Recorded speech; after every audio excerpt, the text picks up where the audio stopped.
cry it out method. What's your thoughts? Certainly not before 4 months. Between 4 and 9 months, it's not causing harm. Mom shaming and parent shaming with the topic of co-sleeping. The American Academy of Pediatrics recommends co-sleeping, which is next to the bed. We're in this world. We're seeing all this stuff on social media. We want to have secure attachment.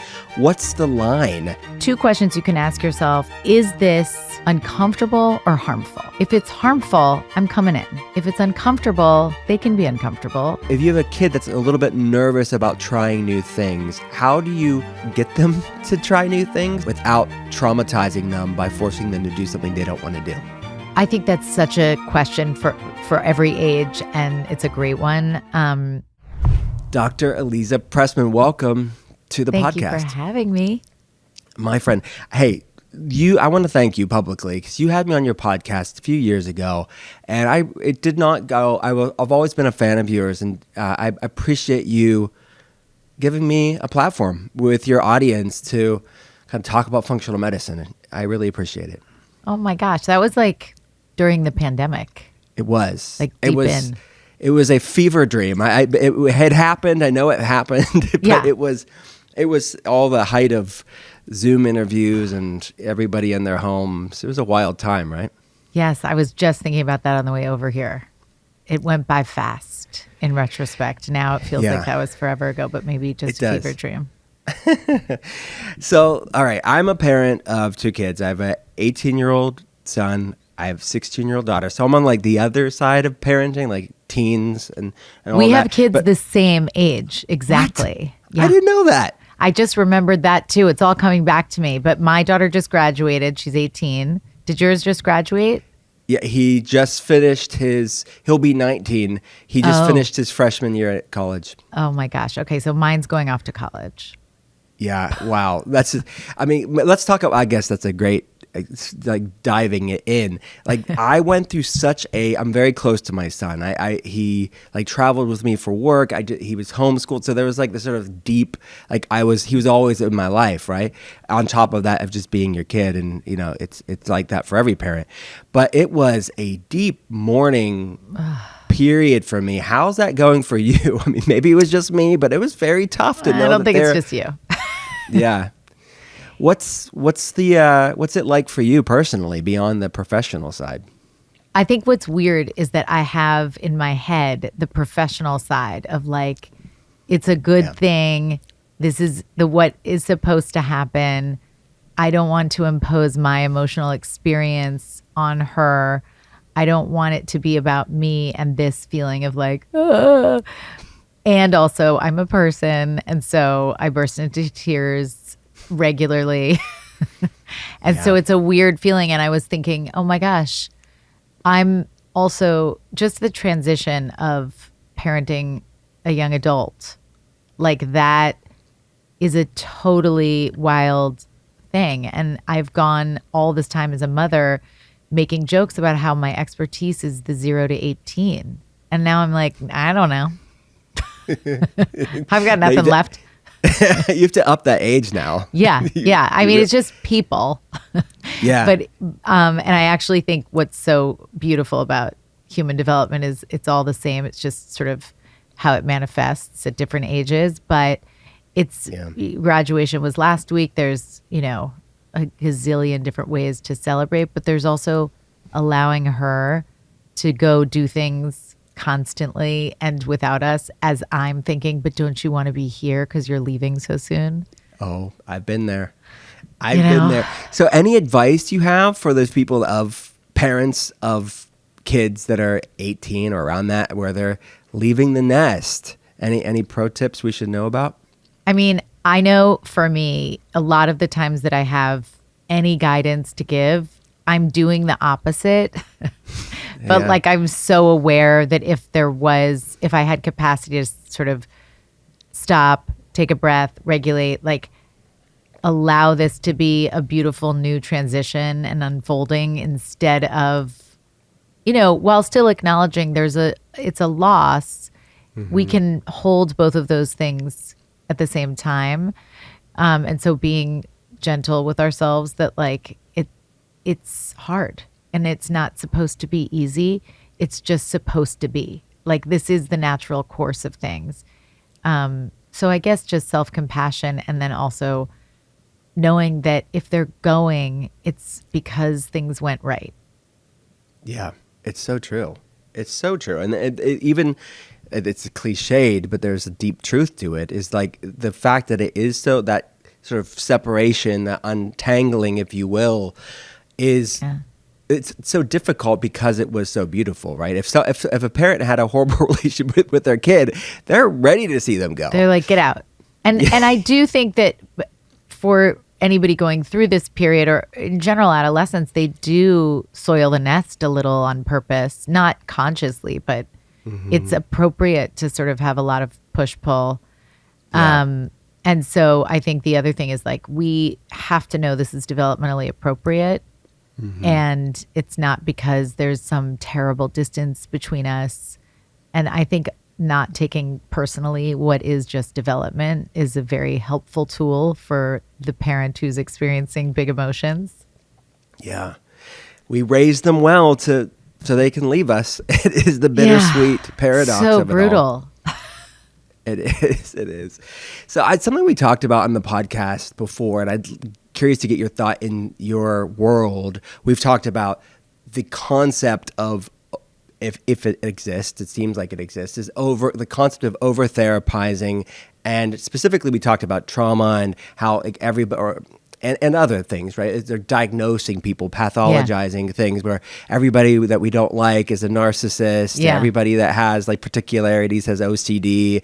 Like lots of great things come out of increased acumen from a cultural standpoint, but there's also that sort of potential that we overcorrect or we're not doing it appropriately. Do you see that same phenomenon in the parenting world? Yes, I think we overcorrect constantly. And one thing that I'm seeing, I'm kind of blown away by.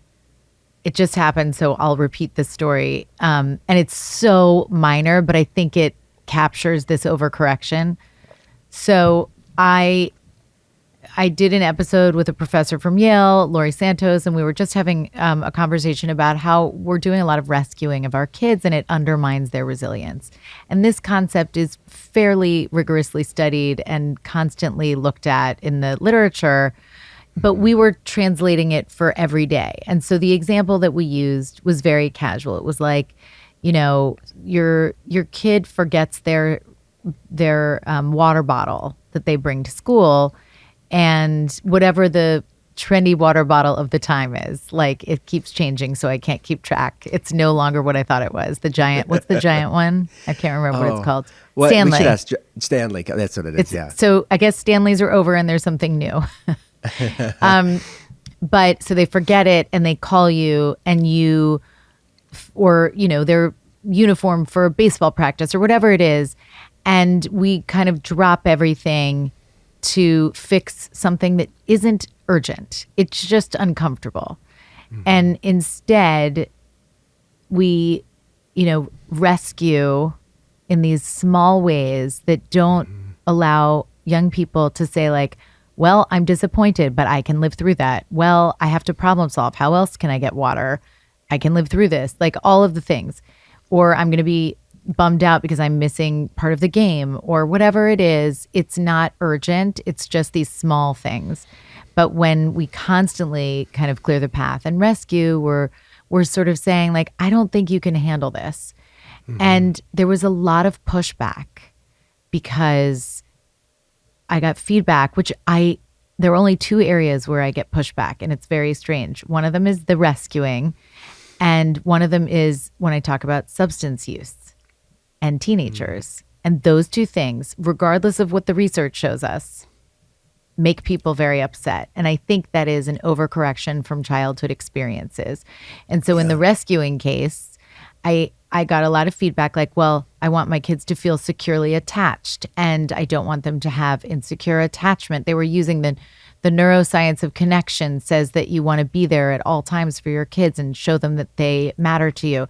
So it was like taking very true ideas like secure attachment and the neuroscience of connection, but misplacing them on these tiny little micro moments that are totally an overcorrection of feeling like your parents wouldn't have, done something for you or didn't allow you to make mistakes. And so people are like, well, I want my kids to know they can make mistakes and call me. That's not the same thing. And so I thought it was really interesting that it hits a nerve to maybe suggest that even though we can help our kids, that maybe we should sit back and see if they can help themselves. Now, of course, if there was like something terrible going on, we would jump in. Thank goodness we can. But these small, tiny little moments it's not the same thing. And I think in the same way there's pathologizing, excuse me, in the same way that we pathologize a lot or we label things, to your point, like if somebody's just being self-centered, we're like, they have narcissistic personality disorder. Yeah. I think we take a lot of concepts in parenting and then we exaggerate them to the point of, I think, overcorrecting for childhood experiences or overcorrecting for what we thought we didn't get. And it undermines the whole point of it. Yeah, it's fascinating. And you think, like, I only know because we're in the time that we're in, but I'm curious if this is a uniquely modern Right. problem because of the democratization of information with the internet, right? Like there are so much like blanket trends now, Yeah. universal trends, right? Where it's like across all spheres, parenting, health, Yeah. etc. Where it's like the groupthink is a lot more exponential, don't you think? I do think it's different now because I think we take language that we've learned from therapy or we take language that we've learned from, TikTok or whatever. And yes, it's wonderful that we're talking about mental health and that we're talking about all of these things. But I guess it gets amplified to the point where now people are like, oh, this applies to everybody at all times in all circumstances. And these sort of ways of generalizing take away the nuance of all of the information and the nuance of how we parent. And in parenting in particular, you still have to look at your own unique experience and your own child and temperament. Like I think we even will say, this thing is the one single reason why everybody's unhealthy or everybody's got struggling with mental illness, instead of this one thing might be particularly unhealthy for a person who has these traits or this temperament. And so I need to be paying attention to it. It's a very nuanced difference, but I think it prevents these like sweeping statements where we're just like, taking kernels of truth and turning them into utter panic. Yeah, universal statements. Yeah, that's very fascinating because and look, part of this is due to the fact that humans weren't meant to consume it. The amount of information we're consuming. It's a double-edged sword. It comes with a lot of privileges and blessings. But if we're going to have this amount of information and content at our fingertips, we have to have better discernment, right? Of the nuance in context. I think that's actually one of the great challenges for us to give tools to our kids and kind of think about in this new era, because we don't know what they're going to need to understand. We know, though, that in the age of AI, we need really good critical thinkers. And we've always needed really good critical thinkers, but that's a big one now. And empathy is a big one. Just skills that we can help build that allow for consuming this much information in a way that, that makes you ask discerning questions and think about things from different perspectives. And I do, if we don't know how to do that, and I think it's hard, we both translate science and give information to people while at the same time being keenly aware that it comes with this little asterisk that's like, make sure that you check in with your healthcare provider, or your mental health care provider, or, that your unique circumstance is not something that we can possibly speak to. So we're going to deliver the general science and then look to you to translate it appropriately. But that's hard work. And it's it's also so great to be able to access information. So it's like, it is that double-edged sword. You want some information, but too much information is not serving everyone. Yeah, I don't know. These are big, complex topics, but I feel like we as a society need to start having this acumen around this barrage of information, because we're seeing these unintended consequences, if you will. I think. Like, what's your thought of AI and our world, specifically around kids? And we talked recently on an Ask Me Anything episode of people are dating their AI. They're afraid of like telling their AI bad news. I mean, this is real, and ever more real with the younger generations that are going to be growing up with this with no knowledge of life before. What's your take on that? Well, I think one thing that I keep going back to is with my kids, I say, anytime they tell me information, like anytime they say an interesting fact, I ask them, where did they hear that? Tell me more about where you learned that. Because increasingly they didn't learn it in school. They learned it from AI, or they learned it from social media, or they learned it from their friends. And so with AI in particular, like if they did learn it from AI, I ask them to change what their question was and see what the answer is again, and to make sure that they check their resources against other resources and check their sources against other sources, so that they can really be vigilant about how they consume information. And we've done things with AI, like I'll say to AI, and I only learned this, but like I have the upgraded one where it's, has access to more content or whatever, which I only learned from my kids. So I said, tell me how Dr. Aliza would explain secure attachment, or tell me in Dr. Aliza's words what the 5 principles of parenting are, which was the title of my book. So it's very accessible online. And the first 3 times I asked, it was wrong. Wow. So I think, but it sounded quite confident. So I think it's important to show those things to our kids so that they can see with things that they really, really know, so that they won't get confused.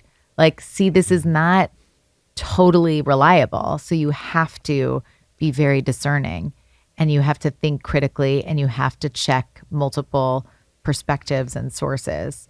And we just keep practicing. Yeah, that's great to maintain that and cultivate that within the home. Yeah. This sort of discernment and critical thinking, we cannot lose that, especially as AI becomes more and more intelligent, right? And the transhumanist sort of movement, we still have to remain discerning, no matter, just like you would, a human, right? You're hearing information, you need to have discernment. Exactly.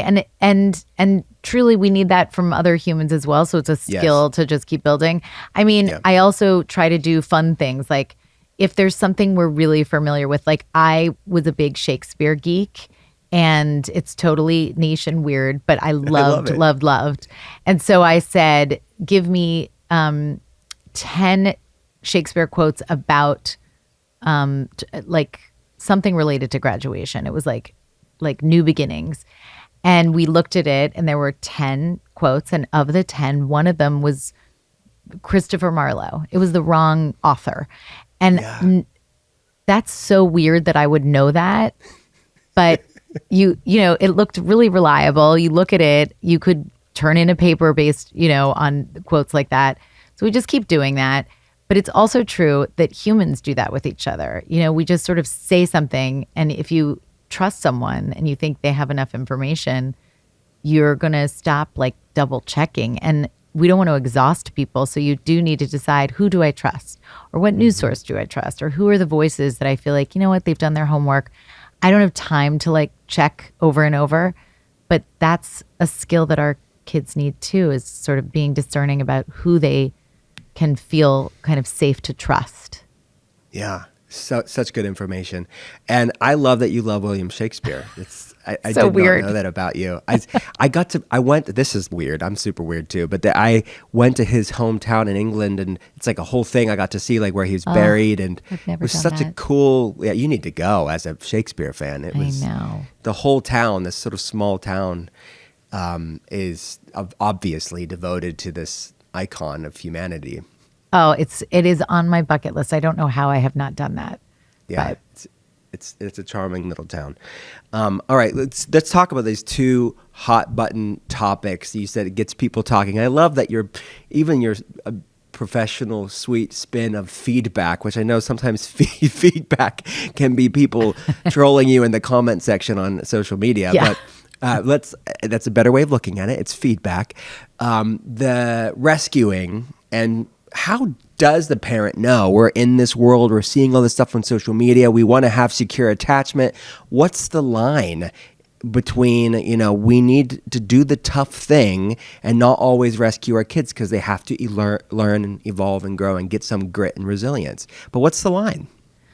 So I have to ask myself constantly. We all do, because our kids go through things on a day-to-day basis. And I think two questions you can ask yourself about: is this a circumstance where I come in and rescue, or is this a circumstance where I can feel confident that they're going to be okay? And so one thing to ask is like, is this uncomfortable or harmful? If it's harmful, I'm coming in. That's right. If it's uncomfortable, they can be uncomfortable. They need to be uncomfortable. That's like how we grow. So that's when we have to stop, take a breath when they're coming to us for that rescue. And we have to ask ourselves if they're actually in harm's way, or if our nervous system is telling us there's an emergency because we just don't like the feeling that we have of our kids in distress, which of course we don't. Mm-hmm. But if we can take a breath and ask, is this uncomfortable or is this harmful? Then we can actually help them regulate, even if they're calling us from far away from college, or if they're right in our, toddlers in the playroom. I don't know why I just said playroom, but I'm from New York, and that is what happens, is an apartment building. So that's the first thing. And the second is just imagine. I like to think about it like weather.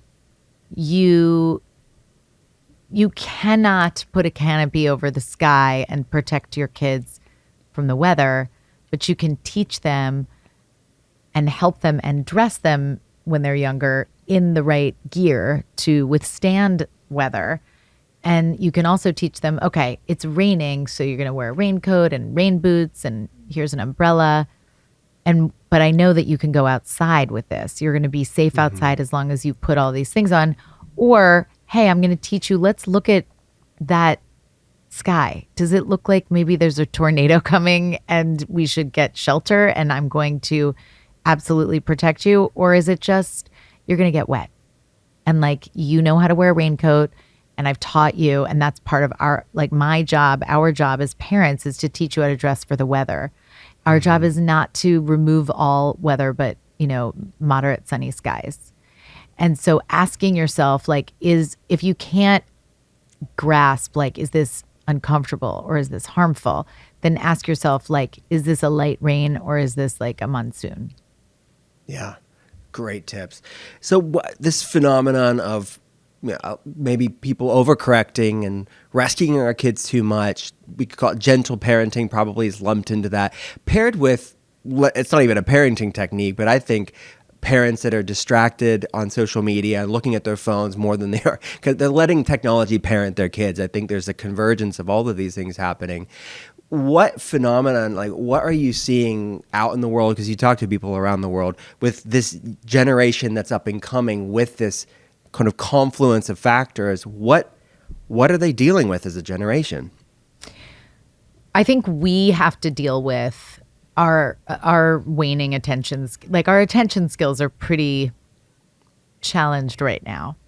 And so if you're growing up in an environment where the people around you struggle to give you attention because there are all these distractions, first of all, it's not great for your own attention. But second of all, it can bring up a need to call for attention, like to be louder about trying to get attention. And so I think young people are reckoning with how to get attention.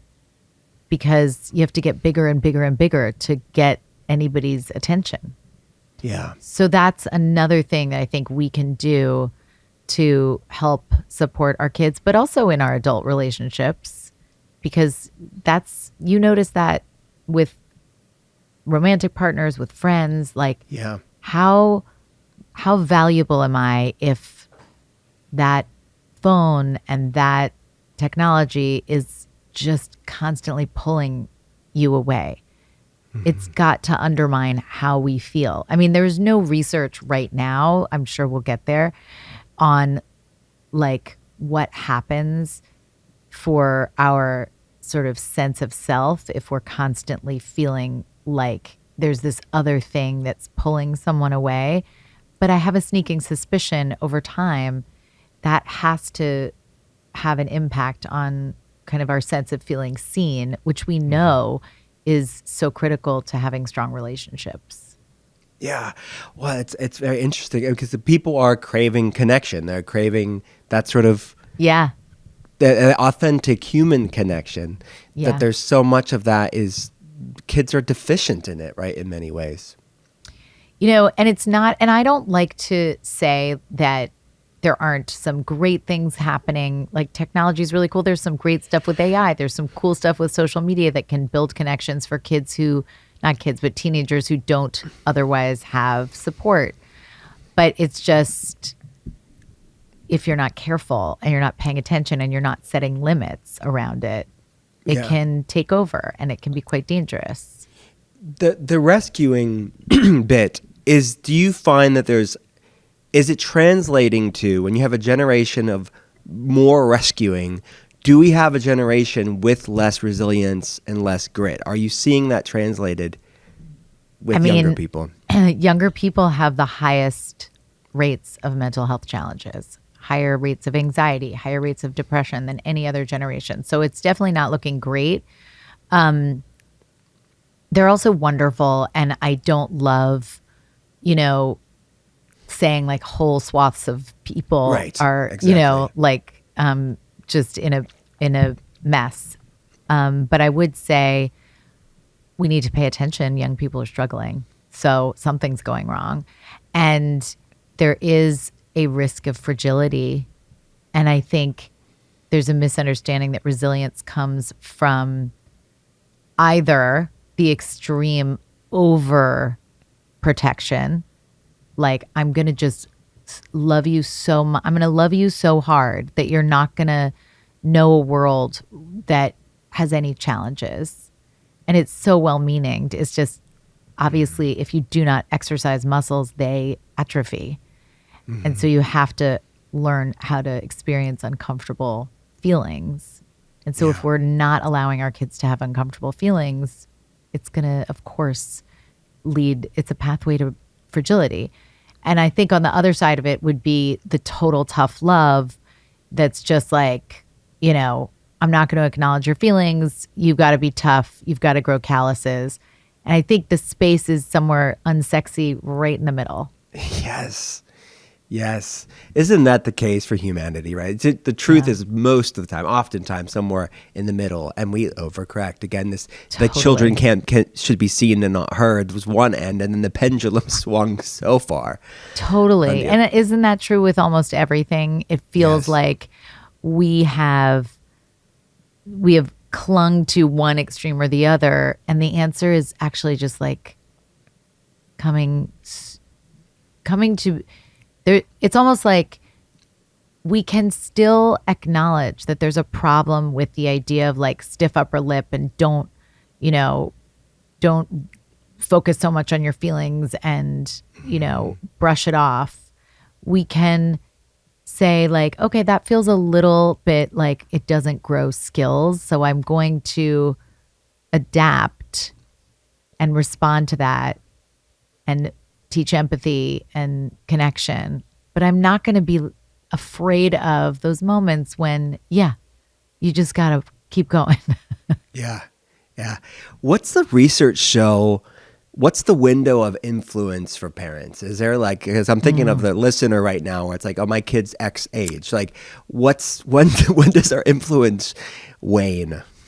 Actually, I have good news, or maybe you don't think this is good news, but I think it's nice, is that we think that peers have a stronger influence on teenagers, but parents still have the strongest influence.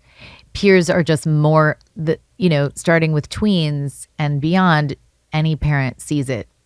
All of a sudden, you are really more concerned with what your peers think. And it presents as like that means you don't have influence anymore as a parent. But actually, the presence of one loving caregiver, ideally a parent, and their kind of voice in your head is still going to be the most profound and the most powerful.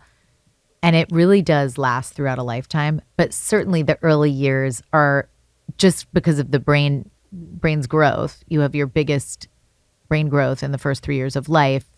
So you are wiring a lot, but it's dynamic and, we keep growing. And then adolescence is a second sort of big transition and growth in the brain. And so those are big times for parents' influence.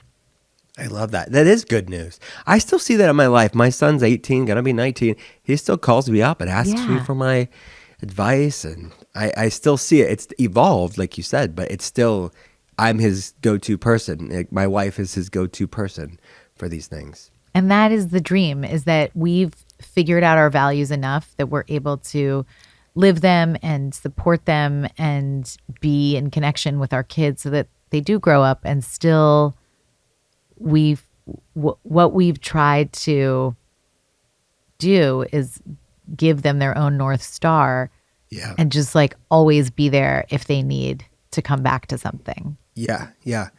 I have another, since our kids are the same age, I did recently, a few months ago, I took my son to Coachella. First time I've ever been to Coachella in my life. But I thought, you know what? I'd much rather my son go to Coachella with me and I stay up way too late for my wellness body. But I did it because it was like these memories, but it's also this like, he wants to go with me, right? It's like, that's so nice. I know. Have you ever gone to Coachella with your kid? Maybe you should do it next year. We'll go together. It's funny because my daughter this year wanted to go. She's like, I'm 18. Everybody's going to Coachella. I really want to go.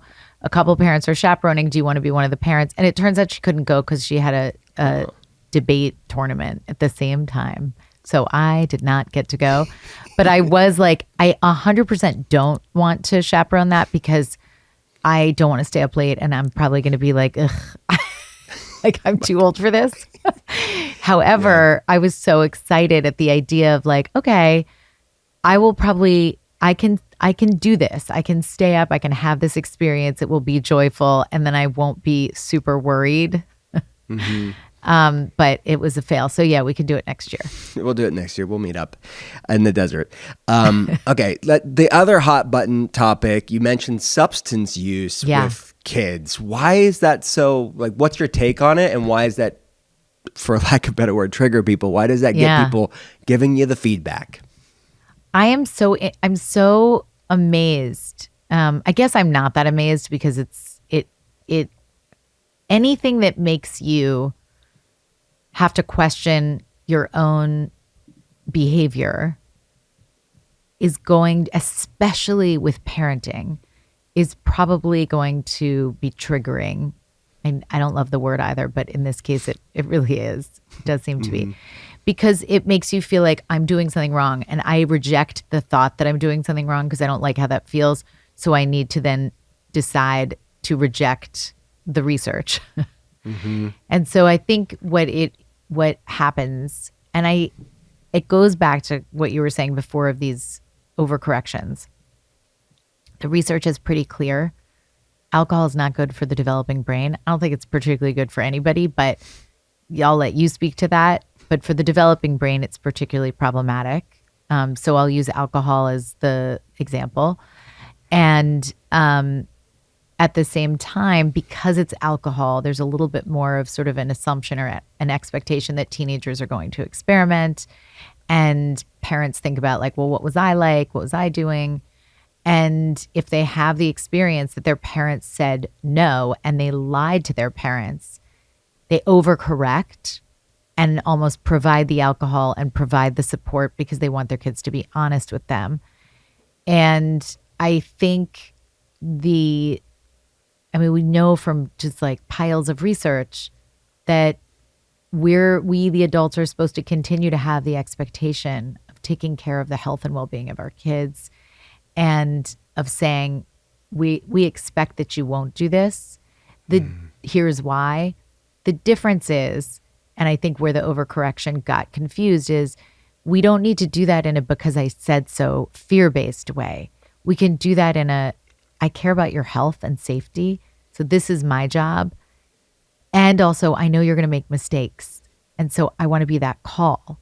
And I am always going to prioritize your safety and well-being. So you never have to worry if you make a call to me that I'm going to do anything but focus on making sure that you're okay.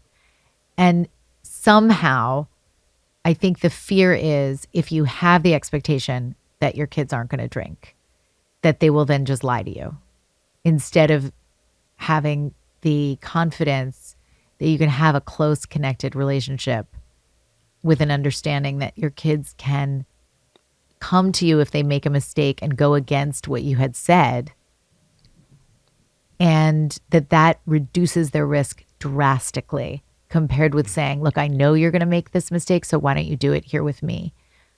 And so I think that's where it gets confusing for people, or people say, like, kids in Europe drink all the time, and look at them. They have a much healthier relationship with alcohol, except they don't have a healthier relationship with alcohol. They have much higher rates of substance misuse in Europe. So we just sort of romanticize it. So I think that's where the overcorrection is. Oh, this is so good. This is so good. And this is so. Is it the people that have decided, okay, just drink with me, I'll provide the alcohol? Are they the ones that are getting irritated or giving you the feedback? I think they're getting irritated. Yeah, the feedback is mostly from people who feel really upset to hear that, they'll say something like, well, I was told I was never allowed to drink, and my parents were really strict, and I lied to them, and I don't want that to happen to my kid. I want them to know they're safe with me. And I keep saying, our kids two things can be true. We can set the expectation that they're not going to put poison in their body for their developing brain. And we can understand that we will be here when and if they make a mistake over and over, and we're not going anywhere. And we're the place that will, be safe to call, and we're not going to be scary if that happens. Those things can both be true. So it doesn't have to be a choice between either you scare your kids and so they lie to you, or you provide, the Amy Poehler version where you're like bringing the martinis to them from, the movie Mean Girls, where she's like trying to be best friends with her teenagers. And I think that the space between is, I'm your safe haven. Yes. And also, like, let's grow that brain as much as we can without interfering with your health.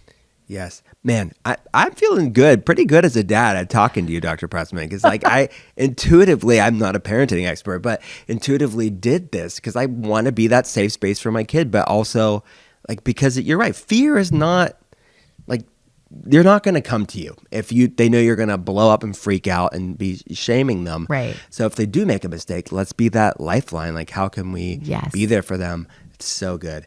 And I love that you pointed out, because there is this American romanticizing of Europeans on many different levels, that somehow they're this utopian, where it's like, what does the data show? You mentioned kind of they do have higher rates of, what's the research show with substance abuse in Europeans? So with alcohol, I think it's actually different with drugs, but with alcohol, and I'm not super familiar with the data on illicit drugs, but with alcohol, there's no question there are much higher rates of substance misuse and abuse in European countries for the most part than in the United States. So it's not that we don't have problems. We obviously do, but we really don't need to look to other romanticized places. Like, look to Europe for many things. There are incredible things, including probably better wine. Yeah. But less, cleaner alcohol. I'll give you that. But So there are many beautiful, amazing things, but the culture of drinking and addiction is not going better there. Yeah. And also too, I'm thinking of the parents that are getting offended and, they're going at you in the comment section or, giving you feedback somewhere, is that I see this on the telehealth patient side as like talking to the adults largely, is that we have such a subclinical to clinical alcohol problem in this country. Where it's like shining a light on our own behavior. Absolutely. It's probably that there's this like subclinical, like, do I have a problem? Like, I'm worried about this, but I'm not worried about this. And it's not quite big enough for it to be a diagnosis, but it's big enough that it makes you feel vulnerable and concerned when it seems like you're not handling substances according to science or whatever. And they feel shamed whenever we're talking about this topic. I think that is totally true. I also think it's interesting, like, I view it as like my job is to deliver what we know in the science. And there are things, especially in my field, that are, this is my best guess according to what science we do know, but it's still not as hard of a science as some of the sciences. And so my assumption or my hope is that parents take that information, here's the data, here's what we know, and then merge it with your own values and your own sense of what works for your family and your temperament and your personal experience and what you know of your child. But I think it's interesting, the feedback I get, and it's only in these two categories. Everything else is very lovely. But in these two categories, people will come back and say, well, in my experience, that's not true. And I'm like, that's your experience. And so those are two different things. Like, if the data could show one thing and you could say, okay, well, I haven't had that experience, that's okay. But my job isn't to say, in my experience, this is what we know about alcohol. Mm-hmm. It's to say, generally speaking, this is the information that we do have. And so take from that what you will, and then you can bring your own experience into it. Yeah. And I do find that people go to great lengths. It's all of us. We all humans do it in different areas to justify our behavior, right? Yeah. If we don't want to change, we will find some sort of twisted narrative for sure to justify what we want. I do it all the time. Yeah. And I also, like, we're not going to be perfect parents. We're not going to be perfect people. And so we have to choose, like, where are the areas that I'm okay sort of being like, I'm not going to be great at that. And I think that's fine. I remember, so I would recommend, for example, with parents with young babies, I would say, after about a year, after 6 months of using a pacifier, you want to dump the pacifier so that it's not hard to get rid of it later, or certainly by 1 year. And you wouldn't want to use it at any time, like where it would compromise language development. Having said that, with both of my kids, I was like, I know how to get rid of the pacifier later. I know how to do that. So I'm not going to worry about it. I care more about sleep. And I let them both have their pacifiers till they were like 3. I just didn't care. I didn't let them walk around with them. But I was like, oh, I could see someone seeing me put them to bed at night and give them their pacifiers and think, that's not what you recommend. Yeah. And that's not what the American Academy of Pediatrics says. But I sort of was like, here's what I know from the research. Here's what I know I can handle. I can handle getting rid of it later. I really care about sleep. This seems to help with sleep. So I'm making the decision, but it's conscious. Like, this is one I'm ignoring.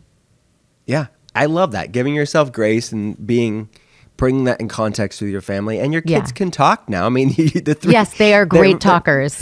They're not, nonverbal now. Okay.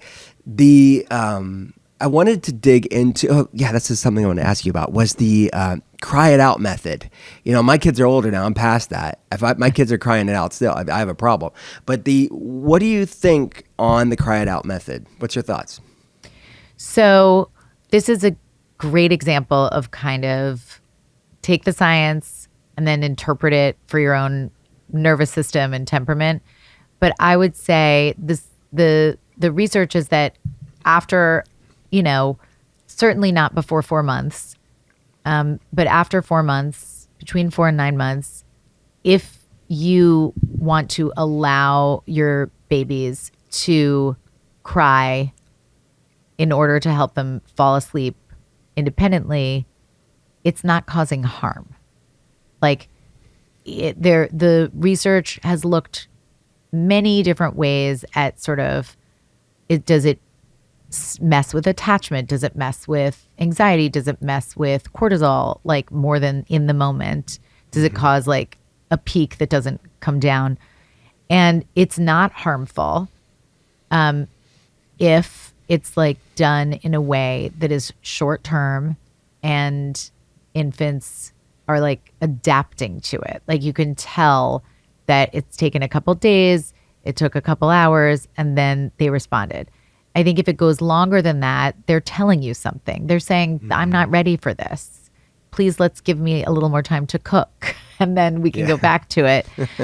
But I also think if you don't want to do cry it out, all that matters is that your child sleeps. So we need to teach our babies to sleep.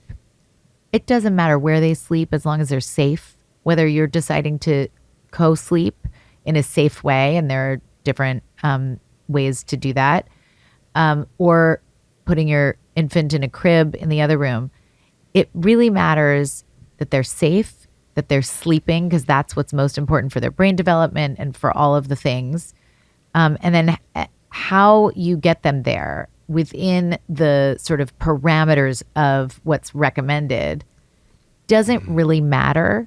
And I think it's important because people get very passionate and certain of like how harmful it is or how you have to do it that way and there's no other way. So they're like, either like pro cry it out or anti cry it out. And I'm very much like, your kids need to sleep. There are certain parameters that can help them. They need to be safe. Beyond that, like you also have to know your temperament. Like if that's something that would cause you so much stress, don't do it. Do a more gentle approach. But if it's going to cause you more stress and more distress to be so tired because you have a very tired baby, and the only way to do it is to sort of give them a few days of not responding to them in the middle of the night, this is not a big deal. So it really is another perfect example of like, there's research and then there's how you respond to it. The one thing that I think is not okay is not teaching your child how to sleep. They do not naturally just go 12 hours without, good sleep habits are habits that you learn. Yeah, great. And so tied to this is that co-sleeping, which you mentioned, which I know is another, hot button. At least it was when my kids were younger. It's like there's still hot people button. People have strong opinions. Like there's a lot of mom shaming and parent shaming with the topic of co-sleeping. But what's the research show? You mentioned it, like sleep is paramount, which is so true. It's like sleep of mom, sleep of parent, sleep of baby. These things should be top of the list, right? The mental health of the parent is inextricably linked to the mental health of the infant. And so top of the list is sleep for the baby, sleep for the parent. Obviously, there's not going to be as much sleep. That's just reality. Yeah. And co-sleeping is a great example of you're absolutely right. First of all, we have to stop shaming parents for decisions that they make that are none of our business. Like, it's ridiculous. Come on. And the science just isn't. The science is clear that babies need to sleep. It is not clear that there's one more important place for them to sleep. In the United States, the American Academy of Pediatrics recommends co-sleeping, which is next to the bed with an attachment versus in the bed for safety reasons. And I think I adhere to that because I'm being cautious. I think if culturally that doesn't go with your plan and you have, you're co-sleeping in a bed and you're safe and you know the risks, that's your decision. If you want to go into put your baby in another room, also your decision. There's nobody that's found that any of those babies that are learning to sleep and that are safe are growing up differently intellectually or emotionally. They just need to sleep. And so I know that there's been like sometimes smugness amongst parents when they've chosen one side or the other and certainty. And I know there was one researcher, not researcher, there's a physician who was very well known who was a proponent of co-sleeping. And the way he explained the science to parents was to say that when you leave your baby alone, they are in such distress that there were children who, when left alone and not responded to, had failure to thrive. They really, really did not do well. What he didn't say, and it really touched a lot of parents, still does, was that the research he was talking about was from Romanian orphanages where babies were left in giant gymnasiums and nobody was caring for them. That is not the same Right. thing as Right. you in your cozy home making a decision to like consciously say, I'm not going to go in there. I'm not going to go in there. Or to say, I'm going to sleep in a separate room, but I'll go in there every time the baby's crying. Those are not similar. Yeah. So This is not a Romanian orphanage. it is not a Romanian orphanage. I think that goes back to asking yourself, is it uncomfortable or is it harmful? And so if you want to co-sleep and you love that and it feels good, go for it. There is absolutely no research that says that that is bad for your kids. So on the other side of it, if you're smug that you're like, we don't allow our kids to sleep in our bed, our kids have less neediness and, their attachment is more healthy. That's not true either. So we just have to kind of step back, let the science give us the basic information, and then let our personal stuff be our own. Wise words, Dr. Pressman. I record the podcast typically on telehealth patient days, so just peppered. The podcast is peppered in telehealth consults, and so you're on the schedule for the day, right? We go over the schedule for the day with my team, and they saw your name, and we're all huge fans here, and they all have kids at different ages, so they all said you have to ask her. So I'm asking on behalf of my team, Sam, who's on my patient experience team. She said she's a newer mom. Her daughter is a toddler, and she has a lot of anxiety. Like she's afraid of Sam has a lot of anxiety about her daughter getting hurt and all the what ifs that can happen of a toddler that's running around and accidents can happen. Any advice for parents of kids and just a newer parent of living in this world? And it's so hard to live in this world. It's so hard to take the most precious thing in your life and say, like, I'm going to let go and see what happens. Yeah. So right. I understand why there's anxiety, and anxiety in small doses, as you know, is a good thing. It helps keep children alive. Like we need to be able to say when there's a real or imagined threat. I think what we could focus on, like especially if you're a new parent, is reminding yourself, like, which I think is miraculous, but most of the time things go right. Yeah. And when you give room for your toddler to fall and to make little mistakes in safe settings, like a goose egg here and there, or just like feeling like they really wanted the blue cup, but they can't have it. And so they're screaming and it feels like it's just urgent and terrifying, that those moments are the important moments for growth. And this is so, simple and basic, but just putting your hand on your chest and taking a breath and just continuing to say, this baby is safe. Like we are safe. This is growth, except for when it's not. And Right. honoring the fact that one of our biggest jobs is calibrating our anxiety so that it's serving us to keep our kids safe and not undermining us. Because when you overprotect little ones, they don't learn like how to move their body in space because you're just there all the time. And so they end up being less safe. So it's really important to calibrate your anxiety so that you can use it to your advantage and supporting your child, but not let it undermine your experience. And I think when you feel really anxious, another thing to do is just look at them, just delight in them, and like allow yourself to enjoy who they are and that you've got them, because it's so magical. And when we're really anxious and really stressed out about everything, which is totally understandable, it's hard to get the good feedback. Yeah, that's such good advice. And like you said earlier, like the mental health of parent is so inextricably linked to the mental health of child. And so much of this is like these regulating yourself, maybe dealing with your own past trauma or whatever maybe happened to you or your stress levels. So you can have appropriate anxiety, like you said, when we need it, but not be disproportionate to things that aren't harmful.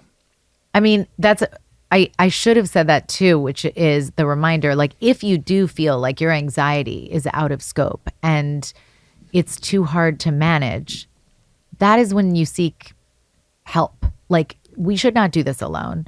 And when you put that oxygen mask on first and you do say, God, this anxiety feels like it is prohibiting me from being able to raise my child in a way that feels right for me, go get help because you deserve it. And also, I think that the best way to promote wellness and health in our adults, in parents, is to remind them over and over, like, this is actually the healthiest thing you can do for your child. Yes. Oh, it's so true. The Emily, who's on my clinical team, people know her from the Ask Me Anything episodes. She has school-age kids, and she asked about her son, who's a little bit older. I think he's 8 or 9. If you have a kid that's a little bit nervous about trying new things, how do you get them to try new things if they're a little bit on the cautious side without traumatizing them by forcing them to do something they don't want to do? I think that's such a question for every age, and it's a great one. And we do have to sort of manage in real time how, like, I guess there's the one point is we need to figure out what's uncomfortable versus what's dangerous. And we need to help our kids figure out how to understand what's uncomfortable versus what's dangerous. And so, and different temperaments are going to have different responses to things. And so some, if you have an easygoing dandelion kid who kind of just goes for it, then you don't really need to worry about it. But if you have a more slow to warm up, cautious orchid child who's needs a little bit more tenderness in order to take risks, then you just break it up into bite-sized discomfort versus big, giant steps that just feel dangerous. So let's say the thing that they want to do or you want to help them do is go on the monkey bars. I'm trying to think what an 8-year-old does. You know what it was for her most recently? She went on a vacation with her family to Montana, and it was horseback riding. Okay. It was like a little pony, but like he was not into it. So yeah, what should she do for that? So the bite-sized steps in that would be maybe if you know you're going, you prepare a little bit. You start reading about ponies and horses, and you start to look at pictures and videos of people riding them, and you talk about them. Then maybe the first day you don't get on the horse, but you walk the horse, so you hold on to is it the harness? Yeah, that works. Harness. Or the bridle, leash, the thing, the bridle. Yeah. So you walk with it. So you're not getting on the horse the first day, but you're going to walk with it. You're going to see that you survived that uncomfortable but safe experience. And then maybe you go on it together the next day, and then you do it alone the day after that. So you're breaking it up into smaller bits. And then the other key is when you have kids that are worried and anxious about things, what our tendency is to do the extremes. Either just like you're doing it and I don't want to hear it, or because you're just annoyed, Or the other side of it would be like, then you don't need to do it. Like, I'm not going to make you do that. And then we slowly start giving this message. Your worries are so valid that I'm not even going to put you in that danger. Right. So we don't want to do that either. That's accommodation. And so that actually can grow the anxiety. So it's again that space between of, I get it. This feels really scary to you. I wouldn't let you do something if I didn't know you were going to be okay. And we're going to take it in smaller steps. So you don't need to do it all today, but we'll do a little bit. So good. Lean into it. Lean into it. I could talk to you all day long, my friend. Before you go, the podcast, it's called The Art of Being Well. At the end, we have Your Art of Being Well. I want to know about you personally. What's the worst tasting healthy food that you eat? It tastes freaking disgusting, but you do it for the health supportive benefits. I mean, I would say the worst tasting healthy food that I eat is what is the worst? I just had something that I was just like, it could be a supplement. So sometimes it is. And then some people are like, no, I love everything I eat. No, I don't love everything. I hate supplements. But I am 51. So I am like really, like there's a lot on my list of what I need to take. And so one of the things that I hate is just like how many supplements I need to take because I just don't like them. And actually, side of that, I just got creatine. I'm going to take advantage of having you here. I just got creatine in gummies, and I just want to know what I'm afraid you're going to tell me, which is that just candy? I think that is just really brilliantly greenwashed candy. But Darn I mean, it depends on the other ingredients. You know what? No shame. But how many grams of creatine is in it? I don't know. Do you know? 5. Okay, that's decent. I'd be curious to know the other ingredients because there's probably better ways to get creatine without the added sugar. But, it's not all or nothing, right? It's somewhere in the middle. So maybe you are getting the serving size for creatine, but probably, it comes with a lot of sugar. Garbage. So I would say supplements are really hard. And then just getting enough protein is utterly it's a mountain to climb every day. Just because I'm not natural. It's not my natural thing that I love. Yeah. And so what are you trying to do? What are you doing protein powders to kind of get to the goal? So I try not to do protein powders, but it's near impossible. So I have like one protein drink a day called Slate. Is that a brand? I don't know. Maybe. I don't know. Something like that. That has 20 grams of protein. And then I need 100. So I'm like, wait a minute. That still leaves me. So that's my morning before breakfast. And what I've found, because I've only just started to up it to this level, is that I'm so full from all of the protein that I'm trying to get. So I've been making like a cottage cheese, egg, spinach, egg bite. I just put it in muffin pans. Yes. And I just try to have as much of them throughout the day as possible. But I realized if I really commit to all this protein, it would probably very much serve me and change my body because I literally have no space for all the other stuff. Yeah, right. It's crowding out everything. Really crowding out everything. But that's very challenging for me because I would rather have pizza. Hey, I'm sure you can get a high protein pizza. We could help you out. Oh, okay. I need to know that. Like a carnivore pizza, you could do it. It might not be like, what is it, Joe's in New York or something like that. But what is the weirdest or most out of the box thing you've done for your wellness that you're willing to admit on a podcast? I mean, I've tried everything. So I'm trying to think what the weirdest thing was. I don't know. Yeah, out of the box. I don't know if this is out of the box. This might just be like very standard, but like I have a cap, like a red light cap. Yes. For my hair. Okay. So tell us about it. What does it look like? Let's take us It looks like a helmet. It looks like I have a mask and then I have a helmet. And my husband lives in New York and I live in LA.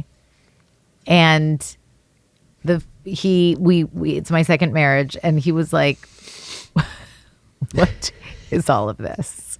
It's like a mask, a helmet.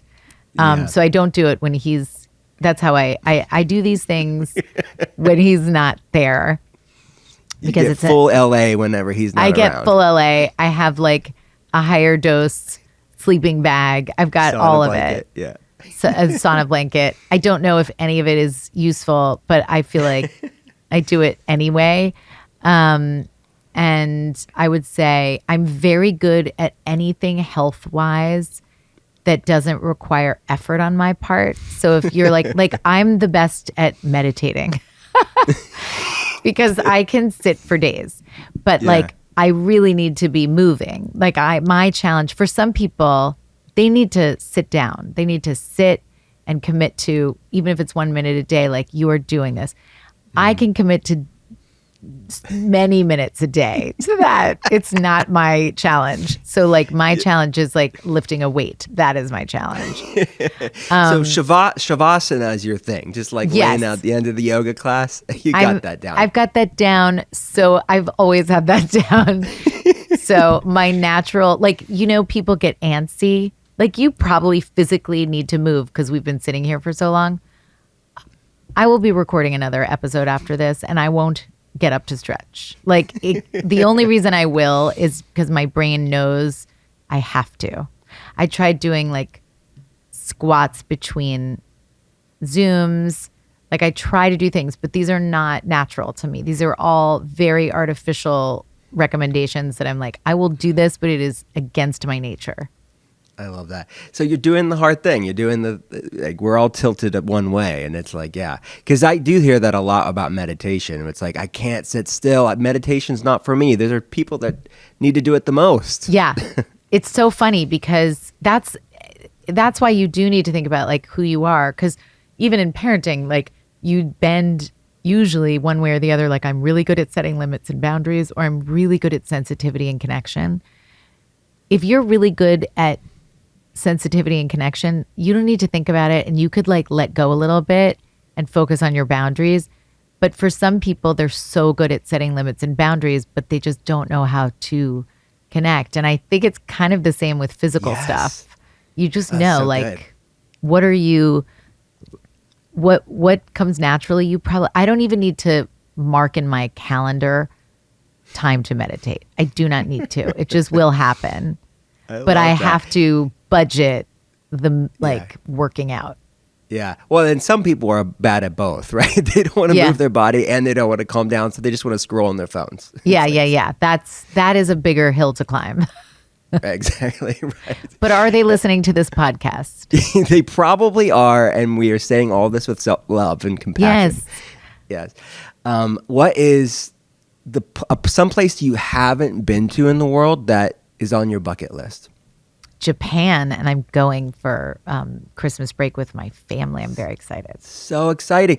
Japan's almost always what people say. Like I think it's really? Because it's so far away that not enough Americans go there, Just but we go. should. I was there, I should say, when I was in third grade, my dad brought me to a conference in Tokyo. Oh, amazing. But I don't remember it. Like I remember very little. That's very cool. What's someplace you have been to that should be on other people's bucket list? I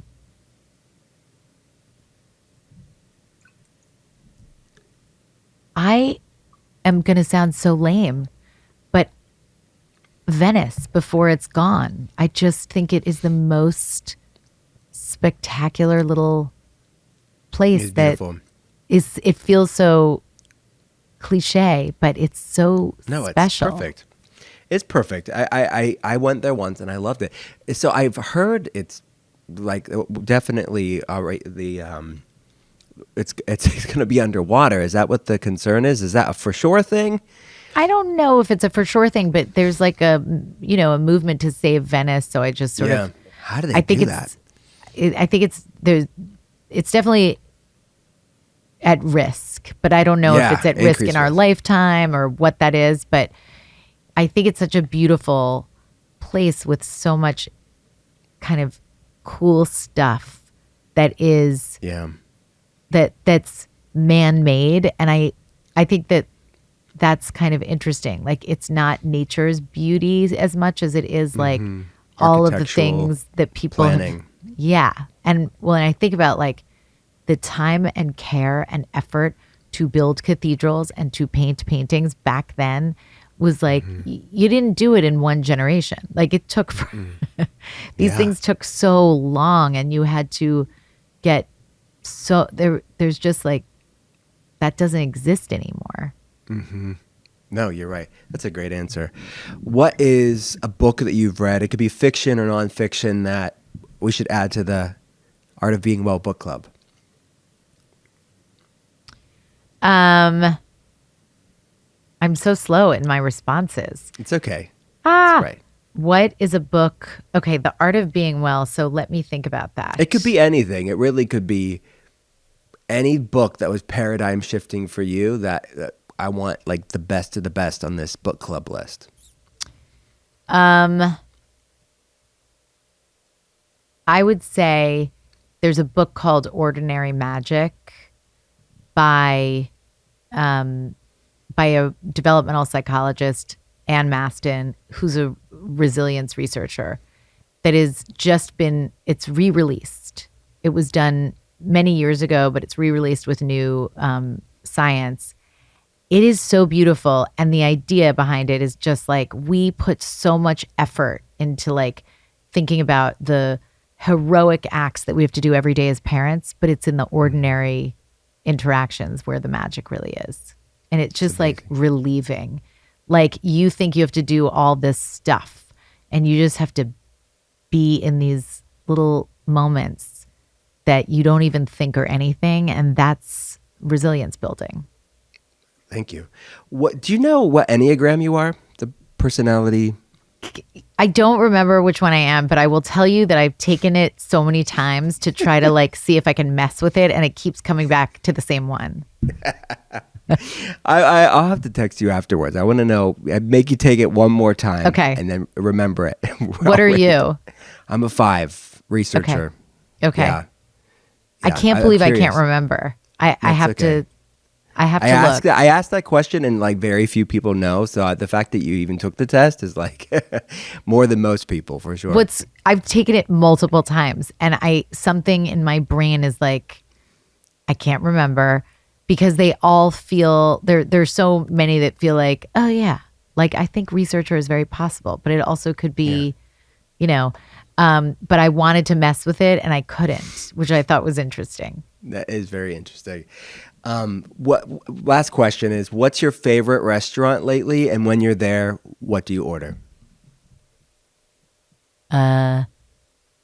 My favorite. This is a no shame zone too. The shame I feel with this is huge talking to you. Shame. But John and Vinny's opened up in Studio City.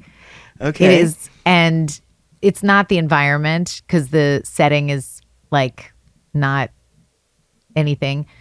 But the food is so good, and I get like it's so bad. It's high quality, but it's just like everything I'm not supposed to be eating, and I always feel terrible the next day. But it's so good, and my kids love it, and we just every time we go, we're happy. There you go. And we get cacio pepe and all the things. So John and Vinny's, you said, or Joe and Vinny's? John and Vinny's. I don't know this. Is it like a New York-based place in LA now? No, it's actually in LA. I can't believe I only moved here 5 years ago, and so I still think of myself as a New Yorker. Yeah. And I can't believe I said an LA restaurant, but that's where we came. We went for a graduation dinner. Like, it's just like food that we love. But it's in LA, and it is so good. Does the job. It does the job. But I don't see you going there. No, probably not. I could probably find something on the menu. That's what people say. Do you ever eat out? I could probably eat out anywhere and like manipulate the menu to like be fine. I don't know. This one is pretty, like, even the salad has like just so much. It's like a sea of things that I just think to myself, and it's getting harder and harder. Like something happened in the last few years. Something happened in the last few years as a woman where I really can't, like, drinking and having that kind of food is no longer, it does not serve me. Like I will feel sick. I will have a headache. I will be miserable. And it's not like I feel guilty emotionally. It's like I physically cannot do it anymore. Yeah. Well, hey, I don't want you to feel guilty, but yeah, if your body feels bad the next day, you have to just make that individual decision. Is it worth it? Sometimes it's hanging out with people is worth it, right? And you're going to make that sort of informed decision. I just show me the menu. I'll help you out. I'll find something on that. I'm going to. I'm so curious. Yeah. John and Vinny's, we'll find. I'll have a Dr. Will menu at John and Vinny's. And it'll work out. Well, but before we go, I have to know your favorite New York place. Like as a New Yorker, what's your favorite place to go and what do you order? As a New Yorker, I would say,